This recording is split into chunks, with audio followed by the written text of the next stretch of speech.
بسم اللہ الرحمن الرحیم۔ السلام علیکم دوستو، آج کی ہماری ویڈیو کا موضوع بالکل ہی الگ ہے۔ آج ہم آپ کو موجودہ حالات سے ہٹ کر تقریباً 10 سال پہلے کے ایک ایسے پاکستانی جرنیل کی کہانی بیان کرنے جا رہے ہیں جسے امریکہ جیسے ملک کی فوج کے اعلیٰ سربراہ بھی ایک سچے، ایماندار، بہادر اور محب وطن پاکستانی کہنے پر مجبور ہو گئے۔ دوستو، ویسے تو ہماری افواج پاکستان نے پوری دنیا میں اپنی طاقت کا لوہا منوا رکھا ہے اور اسرائیل جیسے کٹر مسلم دشمن ملک کو بھی اپنی جان کے دن رات لالے پڑے رہتے ہیں۔ دوستو، پوری دنیا میں ہمارے جرنیلوں کے چرچے رہتے ہیں، جن میں زیادہ تر مشہور فیلڈ مارشل جنرل ضیاء الحق، جنرل حمید گل اور پرویز مشرف کا نام سر فہرست آتا ہے، جنہوں نے پاکستان کی بقا کے لیے بیرونی طاقتوں سے لڑنے کا ہر وہ راستہ اپنایا جس کی وجہ سے ہمارا ملک آج بھی قائم و دائم ہے۔ دوستو، ہم آج ایک مشہور پاکستانی جنرل احمد شجاع پاشا کی بات کر رہے ہیں، جن سے شاید تقریباً کئی پاکستانی ناواقف ہوں گے۔ جنرل شجاع پاشا کو شہرت بھی مشہور پاکستانی ادارے ISI کے ڈائریکٹر جنرل بننے پر ملی اور وہ 4 سال اسی ادارے میں اپنی خدمات سر انجام دیتے رہے۔ ان کی ان خدمات کی وجہ سے ISI میں ان کا نام آج بھی عزت سے اور فخر سے لیا جاتا ہے۔ دوستو، جنرل شجاع پاشا 18 مارچ 1952 کو پاکستان کے مشہور شہر سیالکوٹ میں پیدا ہوئے۔ آپ نے اپنے ملٹری سفر کا آغاز 1974 میں کیا اور 2012 میں لیفٹیننٹ جنرل ریٹائرڈ ہوئے۔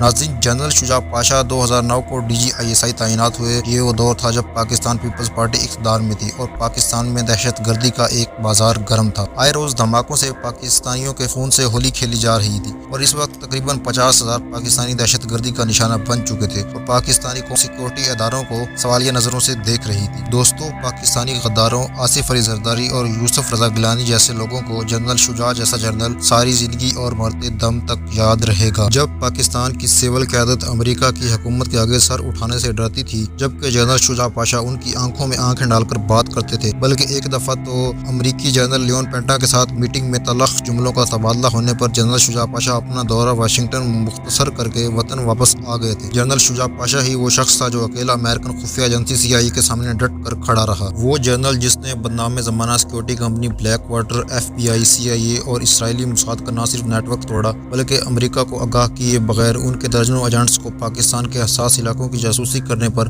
ISI کے شارپ شوٹر گروپ سے شکار بھی کروایا۔ دوستو، پاکستان میں غدار اور کرپٹ لیڈرشپ لگوانے میں امریکہ کا ہی ہاتھ تھا، لیکن وہ شاید بھول گئے تھے کہ وطن کے محافظ خاموش ضرور ہیں مگر اندھے نہیں ہیں۔ پاکستان CIA کے نیٹ ورک کو پکڑنا جاری رکھے گا۔ یہ الفاظ اس وقت کی طاقتور پاکستانی خفیہ ایجنسی ISI کے ڈائریکٹر جنرل کے ہیں۔ امریکہ اس وقت 2008 سے 2011 تک اپنے ہزاروں جاسوس زرداری حکومت کے ذریعے داخل کروا چکا تھا، بلکہ بلیک واٹر کے پرائیویٹ کانٹریکٹر ایجنٹس کو لاہور ایئرپورٹ کے رن وے سے ہی سرکاری حکومتی گاڑیوں میں بٹھا کر بغیر کسی رکاوٹ کے لاہور میں امریکن قونصل خانے میں پہنچایا جاتا تھا اور اس سب کام کی ذمہ داری آصف علی زرداری نے براہ راست رحمان ملک عرف 10% کو دی ہوئی تھی۔ رحمان ملک نے یہ کام ڈالروں کے عوض بڑی فراخ دلی سے سر انجام دیا، لیکن جنرل شجاع پاشا CIA کے خلاف اندرونی اور بیرونی دباؤ برداشت کرتے چلے گئے۔ یہ شجاع پاشا ہی تھا جس نے سب امریکن جاسوسوں کو بے نقاب کیا، کچھ کو ملک بدر کیا اور باقیوں کو مارخوروں کا شکار بنایا۔ اس لیے امریکہ نے ریمنڈ ڈیوس بلیک واٹر کے کانٹریکٹر سے کتاب بھی لکھوا کر جنرل شجاع پاشا اور ISI کو کھل کر بدنام کیا۔ اس کتاب میں پاک فوج کے خلاف بھی پروپیگنڈا کیا گیا اور پاکستانی غدار میڈیا نے اس کتاب کو پاکستان میں کھلی ہوا دی اور خوب پذیرائی دی۔ جنرل شجاع پاشا نے پاکستانی میڈیا اور صحافت کے بارے میں جو تاریخی الفاظ کہے تھے وہ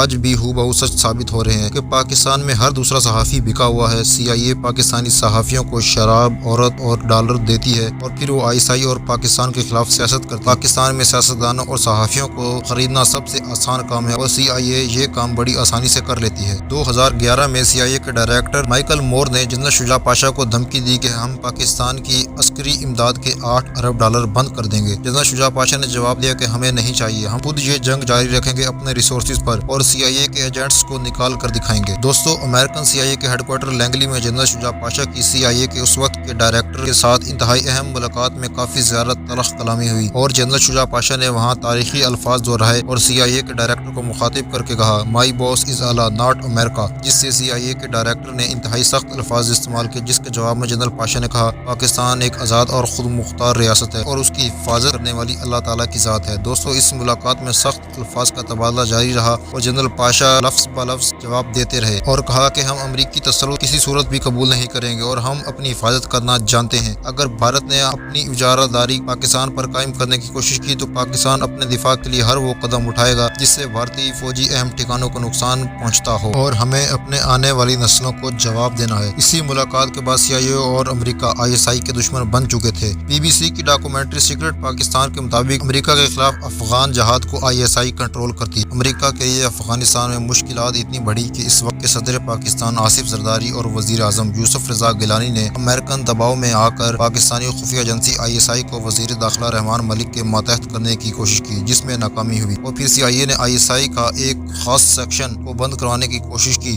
جس کو افغان جہاد کا ذمہ دار قرار دیا جاتا ہے۔ امریکی دفاعی تجزیہ کار تھارپلے کے مطابق اس خطے میں امریکن CIA اور پاکستانی ISI ایک دوسرے کے خلاف ایک خون ریز پراکسی جنگ لڑ رہی تھی، اور دہشت گردی کے خلاف ان کا اتحاد محض ایک دکھاوا تھا۔ مفرور امریکن ایجنٹ ایڈورڈ سنوڈین کے مطابق امریکہ پاکستان کے صرف نیوکلیئر ہتھیاروں کی جاسوسی کرنے کے لیے سالانہ تقریباً $23 ارب خرچہ کرتا ہے، جو پاک فوج کے کل بجٹ سے 4 گنا زیادہ ہے، لیکن وہ اس کے باوجود ان ہتھیاروں تک رسائی حاصل کرنے میں ناکام ہے۔ اس کی وجہ ISI اور پاکستان کے دفاعی ادارے ہیں۔ دوستو، جنرل احمد شجاع پاشا نے پاکستان کی سب سے اعلیٰ انٹیلیجنس ایجنسی ISI کے سربراہ کے طور پر انتہائی مشکل وقت میں ہر قیمت پر قومی مفادات کا تحفظ کیا۔ 3 سال کا یہ عرصہ پاکستان کے خلاف سازشوں، ساز باز اور بین الاقوامی خفیہ منافقتوں کا دور تھا، جس کا جنرل شجاع پاشا نے بہادری سے مقابلہ کیا اور انہیں بے نقاب بھی کیا۔ 9/11 کے واقعے کے بعد پاکستان نے دہشت گردی کے خلاف امریکہ کا ساتھ دینے کی غیر مشروط پیشکش کی تھی، لیکن وقت گزرنے کے ساتھ ساتھ امریکی CIA نے پاکستان کے خلاف سازش شروع کر دی اور ISI پر بھی بد اعتمادی شروع کر دی۔ قومی مفادات پر اختلاف کی وجہ سے امریکن ایجنسی CIA نے ISI کو ایک دشمن اور بدمعاش ایجنسی قرار دے دیا تھا اور ISI کے مطالبات کو رد کرتے ہوئے تعاون سے انکار کر دیا۔ جب جنرل شجاع پاشا نے دنیا کی طاقتور خفیہ ایجنسی CIA کی آنکھوں میں آنکھیں ڈال کر ان کے پاکستان کے آپریشنز کے بارے میں پوچھا اور ان کے مقاصد بیان کیے، اور کئی CIA کے ایجنٹ کی پاکستان میں موجودگی کا اظہار کیا اور ان کی خفیہ سرگرمیوں کے ثبوت سامنے رکھے، تو CIA نے ہمارے ISI چیف کا مذاق بنایا اور ان کے مطالبات کو رد کر دیا۔ نتیجتاً ISI نے درجنوں امریکن ایجنٹ کو مارنا شروع کر دیا، جن کو بغیر ویزا زرداری حکومت نے ڈالروں کے عوض داخل کرایا تھا، اور یہ ایجنٹس پاکستان کے ایٹمی اثاثوں کی جاسوسی کرنے آئے تھے، جن کو کوہوٹا اور بلوچستان کے آس پاس ہمارے سنائپرز نے اپنا نشانہ بنایا، جس سے امریکہ کی چیخیں نکلنا شروع ہو گئی، کیونکہ وہ غیر قانونی تھے اور نہ ہی وہ کوئی کلیم کر سکتے تھے، جس کی بنیاد پر امریکہ نے دنیا میں شور مچانا شروع کر دیا کہ ہمارے ٹورسٹ پاکستان میں غائب ہو رہے ہیں۔ یہ سب آپریشن ISI ہمارے سچے محب وطن جنرل شجاع پاشا کی سربراہی میں کر رہی تھی۔ انہوں نے CIA کے تمام خفیہ آپریشنز کو بے نقاب کیا، تمام جاسوسوں کو نکالا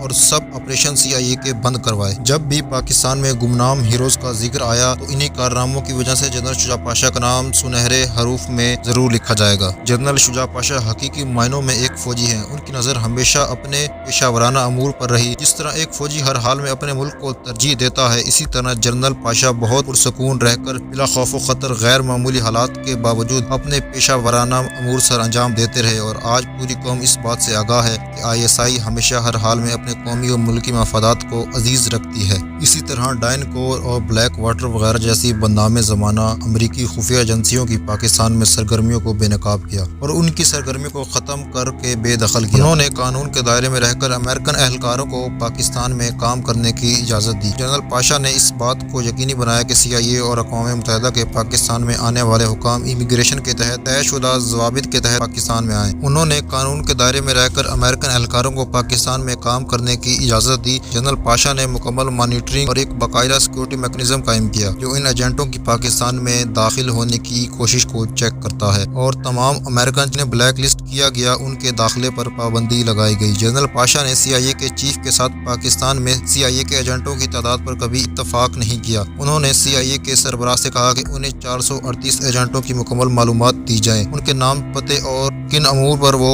کام کر رہے ہیں۔ جنرل پاشا نے امریکن حکام کے لیے بھی ویزا جاری کرنے پر اور طریقہ کار پر اعتراض کیا اور پاکستان میں free lance visa entry check لگائے۔ جنرل شجاع پاشا کی ذہانت پر امریکن آج بھی ان کو داد دیتے ہیں۔ انہوں نے CIA کے چیف سے کہا کہ اگر CIA ISI پر اعتماد نہیں کرتی تو ISI بھی CIA کے ساتھ تعلقات رکھنے اور تعاون کرنے کی پابند نہیں ہے۔ امریکن CIA کے چیف لیون پینٹا ان کے اس جواب سے حیران اور ششدر رہ گئے۔ CIA چیف کو اس بات کی توقع نہیں تھی کہ ایک ترقی پذیر ملک کا چیف انہیں یہ جواب دے گا۔ اسی وجہ سے ان کے